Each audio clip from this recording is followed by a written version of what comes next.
students, today we are covering the fourth lecture on sets which is chapter 1 of class 11th.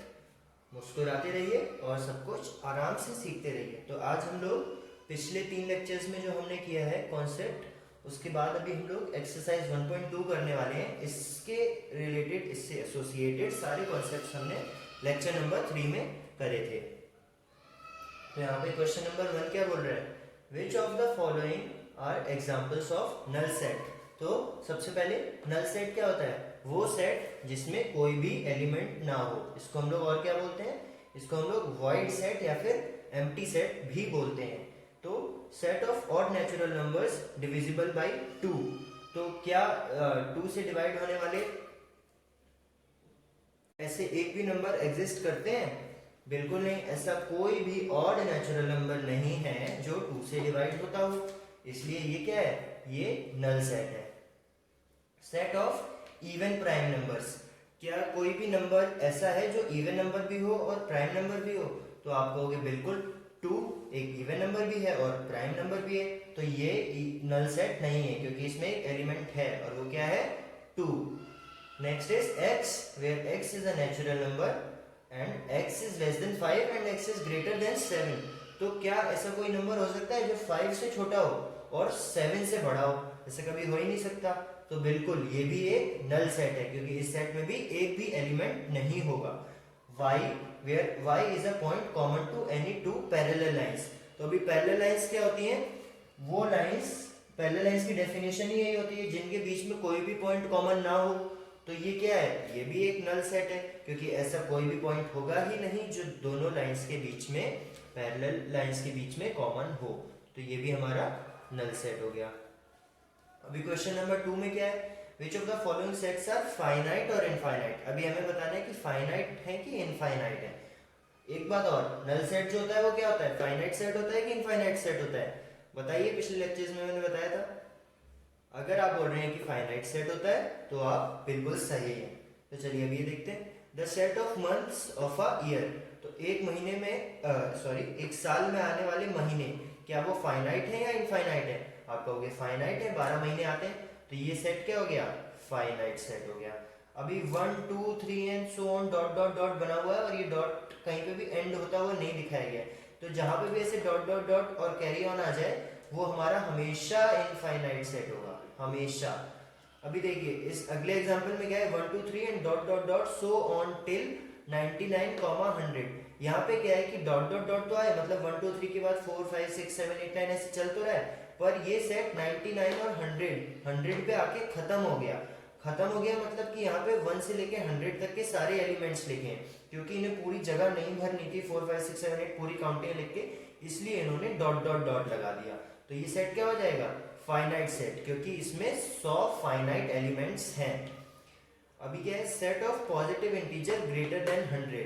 तो 100 से बड़े जितने भी integer हैं वो सब पॉजिटिव होंगे, और 100 के बाद मतलब कि 101 से हमें काउंटिंग शुरू कर देनी है, बस 101 102 103 104 एंड सो ऑन। और क्योंकि काउंटिंग कभी खत्म नहीं होती तो ये एक इनफाइनाइट सेट हो जाएगा, क्योंकि काउंटिंग इनफाइनाइट है। Set of prime numbers less than 99। तो 99 से छोटे प्राइम नंबर्स, बिल्कुल जैसा कि आप बता रहे हैं, ये एक फाइनाइट सेट है। क्यों? क्योंकि 99 से छोटे जितने भी प्राइम नंबर्स हैं उनको हम काउंट कर सकते हैं, तो वो फाइनाइट है नंबर में, तो वो फाइनाइट सेट हो गया। ओके, सो अभी क्वेश्चन नंबर 3। क्वेश्चन नंबर 3 भी वही है जैसे क्वेश्चन नंबर 2 था। हमें बताना है कि ये फाइनाइट या इनफाइनाइट सेट्स हैं जो हमें गिवन है। तो पहला है set of lines which are parallel to x axis. तो अगर हम लोग एक्सिस बना लें, ऐसे आपने पढ़ी होगी ज्योमेट्री थोड़ी बहुत, एक्स एक्सिस वाई एक्सिस, तो इससे पहले हम लोग कितनी भी लाइन बना सकते हैं, जितनी चाहें। तो ये क्या हो जाएगा, इनफाइनाइट सेट, क्योंकि हम कितनी भी लाइंस इसके पैरेलल बना सकते हैं। Set of letters in English alphabets.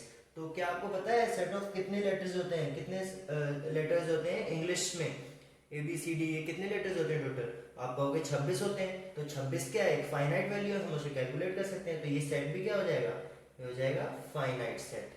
अभी थर्ड क्वेश्चन क्या है, third part, set of numbers which are multiple of 5। तो 5 के मल्टीपल क्या होते हैं? 5, 10, 15, 20, 25, 30, 35, 40, 45, 50, 55, 60 और ऐसे चलते जाएंगे, कभी खत्म नहीं होंगे। तो जो चीज कभी खत्म नहीं होती वो सेट क्या होता है? Infinite set. अभी फोर्थ है set of animals living on earth. Although practically शायद इम्पॉसिबल है कि हम सारे एनिमल्स जितने भी हों अर्थ पे उनको, पहली बात तो उनको डिस्कवर करना ही इम्पॉसिबल है वैसे तो, लेकिन फिर भी क्योंकि यहाँ पर ऐसा हम लोग मान लेते हैं कि हमने सारे जितने भी एनिमल्स हैं वो डिस्कवर कर लिए हैं और हम उन्हें काउंट कर सकते हैं, तो set of animals living on earth क्या हो जाएगा? फाइनाइट। इस एजम्पशन के साथ कि जितने भी एनिमल्स अर्थ पे हैं हम उन्हें डिस्कवर कर चुके हैं और ऐसा कोई भी एनिमल नहीं बचा जिसे हमने डिस्कवर ना कर पाया हो। तो फिफ्थ क्या है? Set of circles passing through origin. अब ओरिजिन ये यहाँ पे है, यहाँ से कितने सर्कल्स पास करते हो बन सकते हैं? ऐसे हजारों सर्कल हम लोग बनाते चले जाएंगे जो ओरिजिन से पास हो रहे हो, तो ये भी क्या हो जाएगा? इनफाइनाइट। हम लोग अनगिनत सर्कल्स बना सकते हैं जो ओरिजिन से पास हो रहे हो। अभी अगला क्वेश्चन है in the following state whether set A is equal to set B और नॉट। एक चीज और शायद मैंने स्टार्टिंग में मिस कर दी थी, सेट को हम जब भी रिप्रेजेंट करेंगे तब कैपिटल लेटर से ही रिप्रेजेंट करेंगे, कभी भी सेट को छोटे लेटर से रिप्रेजेंट नहीं करते हैं।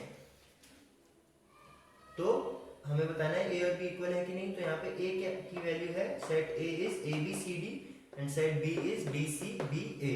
तो हम देख सकते हैं कि यहाँ पर ए है, यहाँ भी ए है, यहाँ बी है, यहाँ भी बी है, यहाँ सी है, यहाँ भी सी, यहाँ डी है, यहाँ भी डी है और इसके अलावा दोनों में कोई एलिमेंट्स नहीं, तो दोनों के सारे एलिमेंट्स सेम है। तो कंक्लूजन क्या है? A is equal to B. यहाँ पे देखिए ए क्या है? 4, 8, 12, 16।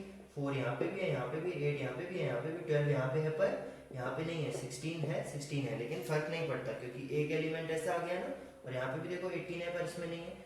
तो जैसे ही हमने देखा कि सारे एलिमेंट्स इक्वल नहीं हो रहे हैं वैसे ही हम बोल देंगे a is not equal to b. अभी थर्ड है ए इज 2, 4, 6, 8, 10। ये तो हमें फर्स्टर फॉर्म में गिवन है, रोस्टर फॉर्म में गिवन है, लेकिन b is equal to x such that x is a positive integer and x is less than 10। तो ये तो हमें सेट बिल्डर फॉर्म में है, तो पहले इसको फर्स्टर फॉर्म में लिख के देख लेते हैं। तो पॉजिटिव इंटीजर और 10 से कम होना चाहिए, तो पॉजिटिव इंटीजर 10 से कम क्या होगा? 1, 2, 3, 4, 5, 6, 7, 8, 9 और क्योंकि लेस देन इक्वल टू 10 है तो 10 भी हो जाएगा। तो अभी यहाँ तो 2, 4, 6, 8, 10 है, पर यहाँ 1, 3, 5, 7 और 9 ये एक्स्ट्रा एलिमेंट्स आ गए, तो इसमें तो वो एक्स्ट्रा एलिमेंट्स नहीं है, तो इस वाले केस में भी क्या हो जाएगा? A is not equal to b, क्योंकि 1, 3, 5, 7 और 9 इस ए में नहीं है। X such that x is a multiple of 10। तो यहाँ पे अगर इसको फर्स्टर फॉर्म में लिखेंगे तो क्या हो जाएगा? Roster form, sorry. So it would be 10, 20, 30, 40 and so on. ये एक इनफाइनाइट सेट हो जाएगा। और b तो ऑलरेडी हमें गिवन ही है तो इसको लिखने की जरूरत ही नहीं है। तो अभी देखो 15, 25, 35 ये जो एलिमेंट्स आएंगे वो a में नहीं है, तो इसमें भी हम बोल सकते हैं कि क्योंकि b में आने वाले ये एलिमेंट्स a में नहीं है इसलिए a is not equal to b। तो यहाँ पर सिर्फ फर्स्ट वाला केस था जिसमें a और b इक्वल सेट्स थे। ओके, सो अभी इस एक्सरसाइज के लास्ट 2 क्वेश्चन बचे हैं, आराम से इनको भी समझ लेते हैं। तो क्वेश्चन 5 क्या बोल रहा है? Are the following pair of sets equal? क्या यहाँ पर ए बी और ए बी के जो 2 सेट्स दिए हुए हैं वो इक्वल है?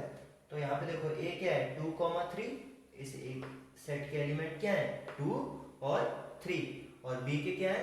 x such that x is a solution of the equation x square plus 5x plus 6। तो अभी हमें ये पता लगाना है कि क्या इस इक्वेशन के जो रूट्स आएंगे वो दोनों रूट्स 2 और 3 ही हैं। अगर वो दोनों 2 और 3 होंगे तो a और b इक्वल हो जाएगा। तो क्विकली यहाँ पे ऐसे ही पुट करके देख लेते हैं। 2 को पुट किया तो 2 स्क्वायर 4 एंड 5 2 10। तो 4 और 10 कितना हो जाएगा? 16 प्लस 6। ये तो 0 के इक्वल नहीं आ रहा है, लेकिन यहाँ पर अगर मैं -2 पुट करूँ देखो तो -2 का स्क्वायर कितना होगा? 4 प्लस 6 10 और 5 इंटू -2 -10। तो 10 और -10 जोड़ के 0 हो जाएगा। तो इस इक्वेशन को जब सॉल्व करेंगे तो हम फाइंड आउट कर सकते हैं कि b इक्वल टू आएगा -2, -3। इस इक्वेशन के रूट्स जो हैं वो -2 और -3 हैं और a में हमें 2 और 3 गिवन है। तो 2 और 3 और -2 और -3 इक्वल तो है नहीं, तो ये तो हमारा इक्वल सेट नहीं है। अभी दूसरा केस देख लेते हैं, x where x is a letter in the word follow. तो यहाँ पर a क्या हो जाएगा, a हो जाएगा फॉलो में आने वाले लेटर्स, मतलब कि f, o, l, w, ये 4 लेटर्स से बन रहा है फॉलो। और b क्या है, b is y where y is a letter of the word wolf, तो w, o, l और f चारों आ रहे हैं इसमें, तो सॉरी ये वाले ब्रैकेट्स आएंगे इसमें। तो अभी देखो w इसमें है, इसमें भी है, o इसमें है, इसमें भी है, l इसमें है, इसमें भी है, f इसमें है और इसमें भी है। तो इसके सारे एलिमेंट्स और इसके सारे एलिमेंट्स इक्वल हैं, तो a और b इक्वल हो जाएंगे इस वाले केस में। Last question, from the sets given below select equal sets. अभी ये इतने सारे हमें a b c d e f g h sets दे दिए हैं, 8 सेट दिए हुए हैं और हमें इनमें से फाइंड करना है कौन कौन से इक्वल है। तो अभी हम लोग क्विकली देख लेते हैं कौन कौन से इक्वल है। तो देखो 2, 4, 8 और 12, क्या ऐसा कोई और है सेट जिसमें 2, 4, 8 और 12 आ रहा हो?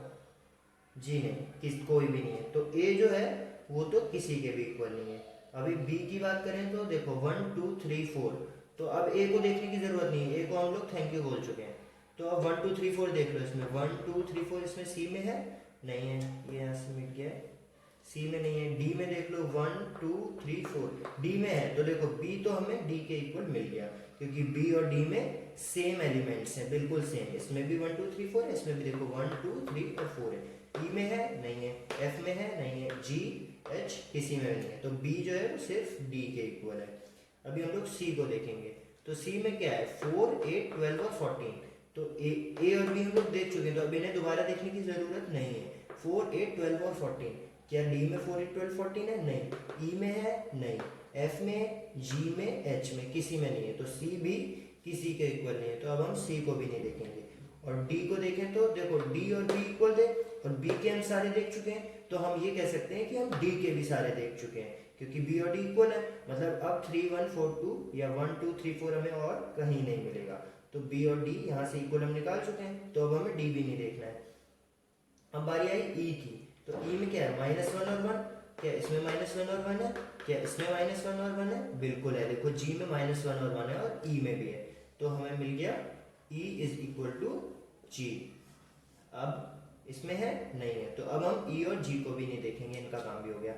f की बात करें तो o और a, 0 और a या फिर, और इसमें h में है? नहीं है, तो f भी किसी के इक्वल नहीं है और f को भी नहीं देखेंगे, तो सब हो गए, h बचा और h भी इसीलिए किसी के इक्वल नहीं है क्योंकि हम देख चुके हैं सब। तो हमें आंसर मिला कि b और d इक्वल है इन सब में और e और g इक्वल है, इसके अलावा और कोई भी इक्वल नहीं है। तो इस वीडियो में बस इतना ही। अब हम लोग एक्सरसाइज 1.2 तक के सारे कॉन्सेप्ट्स कर चुके हैं। If you have like the video then please like the video and also share it with your friends so that they can also be in the luckier side. Thank you.